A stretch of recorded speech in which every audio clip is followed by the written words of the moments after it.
ఇక్కడ మళ్ళీ తిరిగి వాటిని తీసుకురాదలుచుకోలే. ఎందుకంటే నేను ప్రస్తుతం ఆ భగవంతుడు నాకు ఇచ్చినటువంటి అవకాశం చంద్రబాబు నాయుడు గారి వల్ల కలిగింది. టీటీడీ బోర్డులో ఒక సభ్యుడిగా ఉంటూ అక్కడ ఆ దేవుని యొక్క సేవలు చేసుకునే అదృష్టం కలిగింది అధ్యక్ష. అందులో ప్రధానంగా అతి కీలకమైనటువంటి ఈనాడు ఏదైతే చర్చ జరుగుతున్నటువంటి విషయం ఉందో దీనికి కూడా ఒక చిన్న బాధ్యుడే. ఎందుకంటే పర్చేజ్ కమిటీలో సభ్యుడిగా కూడా నేను ఉన్నాను అధ్యక్ష. జనరల్గా ఇక్కడ నెయ్యి కల్తీ అంటున్నారు అధ్యక్ష. అది కరెక్ట్ కాదు. కానీ నెయ్యి కల్తీ కాలా. ఇక్కడ జరిగింది ఏంటంటే ఒక పదార్థాన్ని సృష్టించి దాన్ని రకరకాల వీటిలతో తీసుకొచ్చి నెయ్యిగా మనకు చూపెట్టి వాళ్ళు లడ్డూలు తయారు చేసి మనకి అందించినటువంటి పరిస్థితి అధ్యక్ష. అసలు నెయ్యే లేదు, అసలు పాలు లేదు, పాలు లేదు, నెయ్యి లేదు. ఇక్కడ ప్రధానంగా మనం చూసుకోవాల్సింది ఏంటంటే అధ్యక్ష, ఫిబ్రవరి 29, 2020లో ప్రారంభమైంది అధ్యక్ష. ఈ కల్తీ భోగోతం ఎలా ఫాలో అయిందంటే అప్పుడున్నటువంటి నియమ నిబంధనలు గత తెలుగుదేశం ప్రభుత్వంలో ఆనాడు పాలక మండలి పెట్టినటువంటి నియమ నిబంధనలన్నింటినీ కూడా తుంగలో తొక్కి ఆ రోజు పర్చేజ్ కమిటీ ద్వారా ఏదైతే పర్చేజ్ కమిటీ సమావేశం జరిగింది ఆ సమావేశంలో ఒక నిర్ణయం తీసుకున్నారు అధ్యక్ష.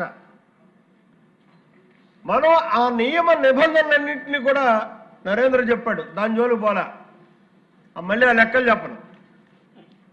వాటన్నిటినీ తప్పించి కేవలం ఇప్పుడు చెప్పినటువంటి నెయ్యి కానటువంటి నెయ్యి తయారు చేసేటటువంటి సామర్థ్యం ఉన్నటువంటి వ్యవస్థలకి ఈ టెండర్ ఇవ్వాలనేటటువంటి దుర్బుద్ధితో ఆ రోజు ఆ పర్చేజ్ కమిటీలో నిర్ణయం తీసుకున్నారు అధ్యక్ష. ఆ పర్చేజ్ కమిటీకి ఒక ప్రత్యేకత ఉంది అధ్యక్ష. ఇక్కడ ఇద్దరు ప్రత్యేక ఆహ్వానితులు వెళ్ళారు అధ్యక్ష. 3 సభ్యులు ఉంటారు. ఆ 3 కాక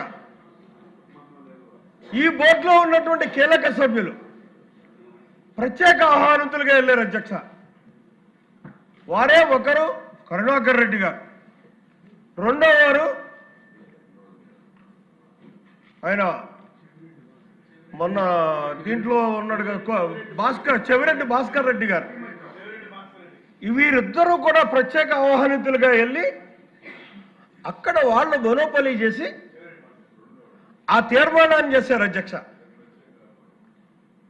గత తీర్మానాల్ని పక్కకు పెట్టి మళ్ళీ కొత్తగా ఇవన్నింటినీ ఎడిట్ చేసి చేయించి అప్పుడు దాన్ని బోర్డుకి సమర్పించారు. బోర్డులో దాన్ని ఆమోదం చేశారు అధ్యక్ష. ఇక్కడ ఇందాక మా మిత్రుడు చెప్పినట్టుగా దీనికి బాధ్యులు ఎవరు అధ్యక్ష? అక్కడ ఉన్నటువంటి పర్చేజ్ కమిటీ సభ్యులు ఎవరైతే జిఎం అంటాడో జిఎం ప్రధాన బాధ్యత అవుతారు, పర్చేజ్ కమిటీ సభ్యులు అవుతారు, ప్రత్యేక ఆహ్వానితులుగా వెళ్ళినటువంటి ఆ ఇద్దరు అవుతారు. తదుపరి బోర్డుకు వచ్చిన తర్వాత బోర్డులో దీన్ని కులంకుశంగా చర్చించి తీసుకుంటున్న నిర్ణయానికి చైర్మన్, అక్కడ ఉన్నటువంటి బోర్డు సభ్యులు, ఎక్స్ ఆఫీసో సభ్యులు కూడా అవుతారు అధ్యక్ష. ఇక్కడ మంత్రి గారు ఇందాక చెప్పినటువంటి దీంట్లో చూసుకున్నట్టయితే వారు సిట్టు ఇచ్చినటువంటి రిపోర్టును చదివారు అధ్యక్ష.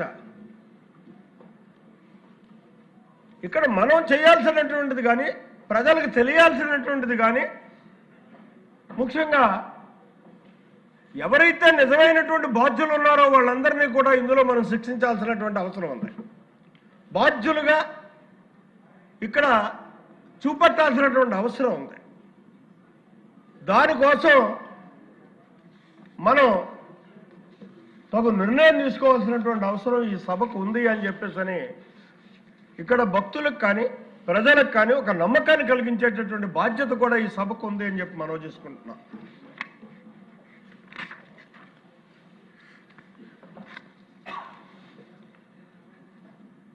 ఇక ముఖ్యంగా చూసుకుంటే అధ్యక్ష,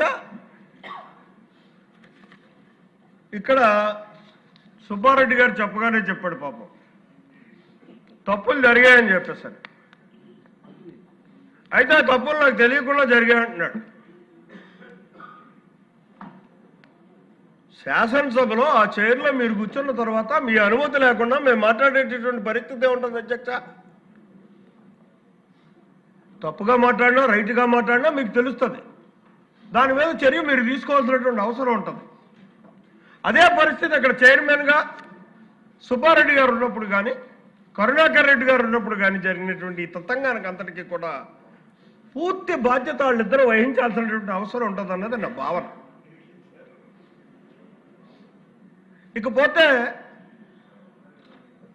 సుబ్రహ్మణ్య స్వామి గారు అని చెప్పేసి చాలా పొద్దుట లేచి మనం దండం పెట్టుకోవచ్చు, అంత సీనియర్ నాయకుడు నాయకు